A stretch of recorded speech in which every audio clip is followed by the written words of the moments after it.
So this week, instead of playing a cover, I've decided to read a book. So enjoy. Little Miss Star lived in Twinkle Cottage. Now, I'll tell you a secret. You promise not to tell anyone else, don't you?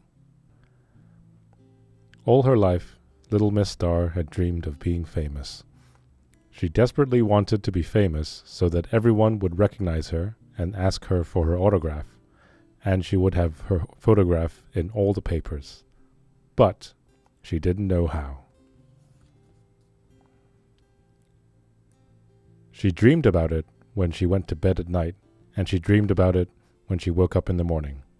But how could she become famous? She had no idea. Twinkle Cottage was just outside Tiddlyville, which is a small town a long way from where you live, and even further from where I live. One morning, Little Miss Star was out shopping in Tiddlyville.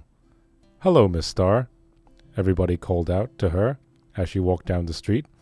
She was very popular, but she wasn't famous, and she wanted to be. But it was on that very same morning that Little Miss Star had an idea. An idea? Not likely. The idea. She was walking past one of the shops in Tiddlyville when something caught her eye. She stopped and stared. You see, it was that something that was to make her fame and fortune. Would you like to know what it was? I'll tell you later.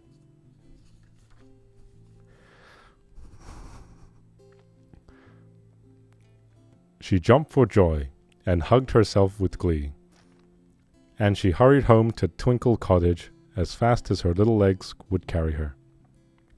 She was going to be famous. She knew it. She ran upstairs and hastily packed a suitcase. Then she hurried downstairs, locked the front door of Twinkle Cottage, and went to the bus stop. The bus came, and she hopped onto it. "Fares, please," said the driver. "I want to go to Tiddlyport, Airville," said Little Miss Star excitedly. The driver scratched his head. "You don't by any chance mean the Tiddlyville Airport?" he asked. Little Miss Star nodded and blushed. The driver smiled and gave her a ticket. At the airport, Little Miss Star bought an airline ticket. Where to? I'll tell you later. She had never been on an airliner before. It was all very exciting. "Hello," said an air hostess. "What's your name?" "Little Miss Star," she said. "And where are you going?" asked the hostess. "I'm going," said Little Miss Star, "to be famous." "Oh," said the hostess. Oh. After the airliner had landed, Little Miss Star collected her suitcase and took a taxi. Where to? I'll tell you now. To a house. The taxi drove up and Little Miss Star got out. She knocked at the door. She could hear footsteps coming to the door, and then the door opened. There, before her, stood a large man. "Hello," he grinned. "Who are you?" "I'm Little Miss Star, and I want to be famous," she said, all in a rush. "Oh, do you? Do you?" laughed the man. "Well, you'd better come in, and I'll see what I can do to help." 3 weeks later, Little Miss Star, home again in Twinkle Cottage, just couldn't sleep for excitement.